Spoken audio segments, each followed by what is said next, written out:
Today I'm going to discuss about two selling strategies for Amazon sellers particularly. One is selling budget products and other is selling premium products. Now this is a decision which you guys need to take about your business, and many things depend on this part. Your product selection, then again the quality of your product, then again the pricing, and after that the most important thing, your marketing strategy.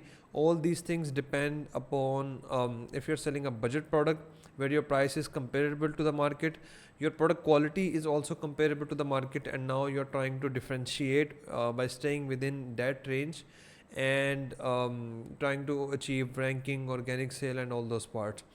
Other thing is your product is premium, and the quality of the material and all those parts, or it has maybe XYZ additional features which is making it premium, and now you're selling it premium as well. I mean, if the average market price of the product is $9, you are selling it at $25 or maybe $20 or $30.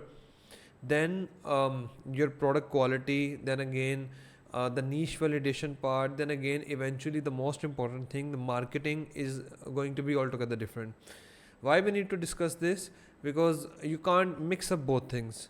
You can't make it like, for example, your product is value for money, but then again you're trying to sell it like premium, and then it's not giving good results because the reviews, like, you are selling a product which is being sold in market already at $9, you are selling it at $20 by doing good images and good A plus content and all that part. But when someone purchases your product, they see the product quality is not as per what they had perceived, as per the perceived value, and now the rating or the reviews which you are getting, those are not supporting your claim.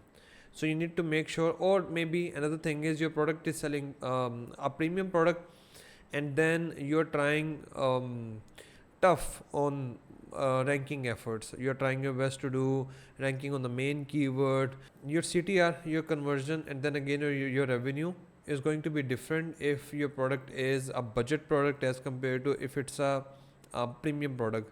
So not proper, if you do not have proper understanding of this part, and then again your marketing strategy is particularly not aligned, then that's going to cost you a lot of money.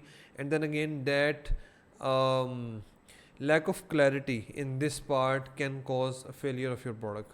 So now let's break it down step by step. You can sell a product at a premium price, and then again you can still grab a major chunk of the market if you fall under one of these three things. First thing is, you have done your own product development. Your product is different than all other players in the market. Definitely you have got its patent as well. The functionality is improved, or the design is improved, or combined both these things are improved, and then you can sell it at a premium price. We have seen many examples where people are doing it and they are doing totally well. So this is type 1. Type 2 is, you capitalize on the external market trends. For example, trend of seasons, trend of occasions, trend particular to that niche.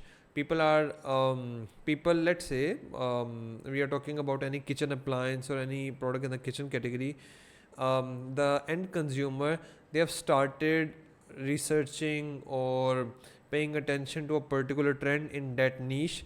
You incorporate that trend into your product, and now you can sell at a premium price, because um, up any gift near to Christmas is supposed to be expensive as compared to any common day, because the occasion, the trend, that makes it premium, that makes the perceived value of the product high. So that is the second thing.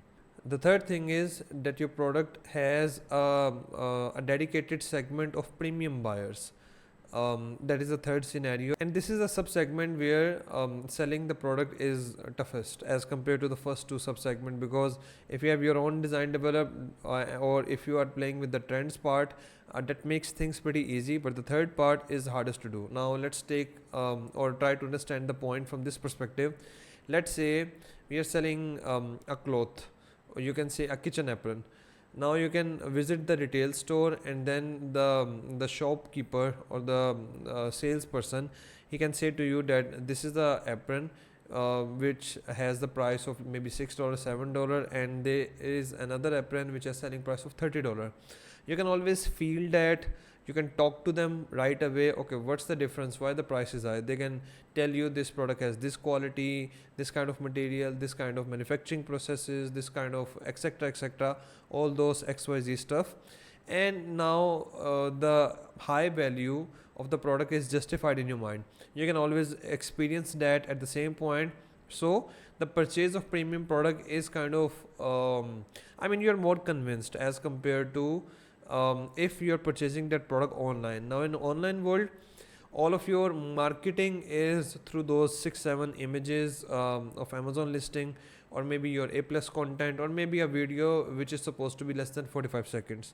All these three things you need to justify that your product has very much premium quality, or you need to justify why you are selling it at a higher price by staying within this content territory. That makes things a bit difficult, and sometimes people fail to understand why your product is at $30 price while all of the remaining market is selling at $7 or $8. The issue is no matter how much premium you show or try to show your product in the main image, your competitors can match that quality. Even though the product quality is supposed to be very much different as compared to a product which is being sold at $7 and other product which is being sold at $30, but still the only parameter for the customer, for the end consumer to check is your main images or maybe a couple of other additional images, but 80% of the impact is done by the main image. And here the quality, even though there is a difference in the quality, but then again the image, the premium look of the image, it's very easy for the competitors to match that. They cannot match that in the retail world, but they can easily match that when you are selling things online, and that makes things a bit hard. Even though people are more inclined to purchase a high quality one, but they can't compare it simply, and that is why that is one reason. The other reason is the ranking algorithm of all these marketplaces, especially and specifically Amazon, is designed where your ranking is awarded if you have better CTR, if you have better click-through rate, your conversion and your revenue, and all these things are driven majorly in a much better way if your product is selling at very economical price, because people or consumer think that this is a good value for money as compared to someone who's selling expensive. The first point. Second point is the segment of the market, the segment of consumer which purchase products on budget or maybe economical product, that segment is always bigger as compared to the segment which purchase the premium product. So the consumer, the end consumer which is purchasing products on budget or which is focusing more on value for money, they are going to bring or push more revenue for the economical products, and that is why those products are going to be higher in the ranking part. Why I am telling you these kind of details? Because that has an impact on your marketing strategy. When you start running your PPC, if you are managing a premium product, be it as a service provider, be it as an Amazon seller, you need to have the clarity that you need to be wise in your budget spending. Someone who's selling then again a kitchen apron at $9, he can totally spend aggressively on all the main relevant keywords. His KPI at the very beginning needs to be better conversion and CTR, and he needs to have a focus if his ranks are being improved on the main keywords. And then after that, once he achieved that, even though his selling price and then again his acquisition cost is higher, once he achieves the ranking part, everything going to be slashed down to half, and then the probability to get profitable and then the volume of the sale, the revenue, that is going to be higher. This approach is majorly applicable to those products which offer value for money, those products which are for the economical segment of the market. Now let's say if you have launched a product which is kind of premium one, this particular route of marketing, of managing PPC which I've just mentioned, that is not going to work in your case, because in your case there is a high likelihood, even though you are doing crazy sales because your selling price is high, your CTR, your conversion, those are going to be lower as compared to someone who's selling at budget, and that is going to make things difficult. You can still achieve some great amount of revenue, but then again the strategy is supposed to be different. So let's discuss the strategy, particularly the marketing strategy for the premium products. First of all, your product quality needs to speak itself. If you check out different high quality premium products on Amazon, even though the market is not particularly designed, or the market does not appreciate the premium stuff that much as compared to it appreciates the stuff for the sellers or the products which are value for money stuff, but still there is a good market. There are a good number of sellers who are making good profit, good revenue by selling the stuff at premium point. They are not competing against Chinese sellers or maybe those sellers who are always focusing on lower price. They are focusing more on the branding part. How you can manage this part? A couple of things. First, your product quality needs to speak by itself. I mean, your rating should be, your benchmark for rating should be higher than 4.7 rather than the benchmark of 4.3 or more than that. That is the first thing. That means that in actual your product quality is good, your supplier is in actual offering a better product, and then once a consumer compares, he does understand that yes, this product quality is much better than any typical low quality product in the same niche. That's the first point. The second point is you need to play on branding rather than playing on competitive price. Now, definitely competing on price is not a wrong thing, but then again these two are two different mindsets and you need to choose one side. You need to be clear which side you want to go. That is an important part here. There are many American brands, there are many European brands which are competing on pricing, and they are doing pretty well, and they are like value for money.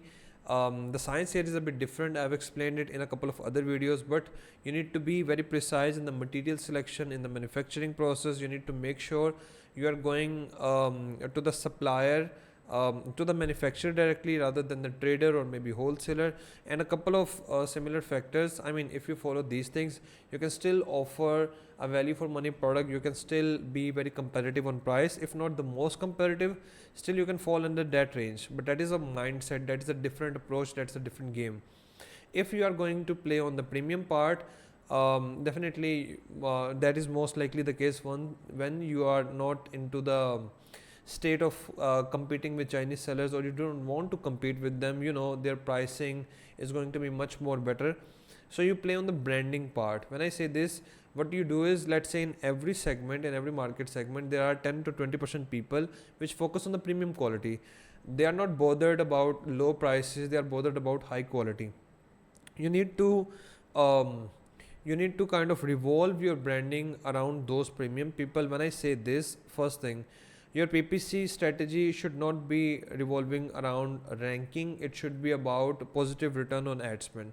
Definitely your ACOS or your return on ad spend is going to be improved from time once you start getting more reviews, once your listing gets aged, all those factors. But you should not be focused much on ranking, because it does not make sense in a market where everyone is selling at $8-9, selling it at $30 and still expecting to get ranked on the top position. That is not a practical or a realistic scenario. This thing needs to be conveyed to your marketing team as well, because if there's a gap in understanding, it can hurt your budget, it can hurt your timeline to achieve the profitability. So you need to be more selective. You need to be kind of playing around different match types, different keywords, and figure out around which keyword or around which match type and at what kind of ad spend or maybe ad cost per keyword things make sense to you. Maybe a keyword does have potential to get 30 sales per day, but that is at $3 CPC, which is not making sense to you. Maybe you can decrease the cost or the bid for that particular keyword to not $3 but maybe $1 or maybe $1.50, and then it is making much more sense to you, because you're not getting 30 orders, you're getting maybe 5 order or 6 order, but all those orders are profitable. And now you plan to expand with this mindset, rather than giving push on the keyword and trying to achieve ranking before profitability. So here's the difference. The second part is, I mean, from now on there are two ways moving forward. First thing can be, okay, so you try all the keywords, you try all the match types, you try broad match, auto, phrase, sponsored display, sponsored brand, video types, all those stuff, and then you try your best and see, okay, so you have achieved maybe 15 to 20,000 revenue as compared to the top players which are achieving 70, 80,000, maybe 100,000 revenue, and you know this is your cap. If you try to exceed beyond this cap, your profitability will start hurting, which you do not want to. And now, okay, that's the limit. Now you need to focus on launching second, third, fourth product and expand further. That is one approach. What can be the second one? Second approach is, which you definitely should do, you do the PPC part, you do all those things, you achieve 15 to 20,000 revenue, and then after that you go for, or maybe along with that, you go for branding part. You go for content creation, if not by yourself, then maybe hire influencers. You put up comparison videos, how your product is better than the other ones. It is antimicrobial, it has this much thick quality, it has this much kind of material, the material age, or I mean high quality can always be translated into a couple of different things. For example, the lifespan of this product is higher as compared to any other product. Maybe this product will be kind of much better in look, and then again in quality, in lifespan, all those kind of factors as compared to other products. This has this improvement or this kind of benefit for you guys which is unnoticeable. For example, like toothbrush, you can purchase a toothbrush at maybe $1 or $2 and maybe $10 or $15. That totally depends upon the quality of the material and all those parts. So you can do these things, and you can create content on different social media, and you can put your marketing spend on demand generation activities. That can be TikTok videos, that can be Instagram videos, that can be comparison videos, that can be maybe shout out from those people who have authority in your particular niche, maybe any authoritative figure in the kitchen niche. You can ask them to review your product and then tell to the end consumers how it is better than any typical product, all this kind of stuff. And you are playing on these parts. Definitely it's kind of hard in the beginning to calculate the ROI, but what you can do is you can dedicate a portion of your spend, or for me what I do is it's a split of 70-30. 30% spend on these kind of marketing, and eventually you will see, eventually and basically gradually you will see that the demand for your branded search term is increasing on sales channels like Amazon, like TikTok shop, and then you will start getting purchases from those activities. So you need to play on those lines. If you're going for branding part, you need to have a clarity in the very beginning. You need to choose your path and you need to stick to it, because that's very important. Either I mean both parts are profitable. It's not like premium one is easy. Definitely premium one is easy. You get profitable quickly as compared to the mass one, but here the scale is much more bigger per product as compared to the premium one. So both have their own pros and cons. The point is, figure out your strength where you can play good. Identify that your product quality, your packaging, your branding, and then again how good you are aligning with the end customer that has much more value once you are selling a premium product as compared to the commodity product or the value for money product. So you need to understand that, you need to figure that out, and then based upon that you need to figure out your marketing strategy and stick to it. So hope it helps. See you soon in the next video. Till then, goodbye.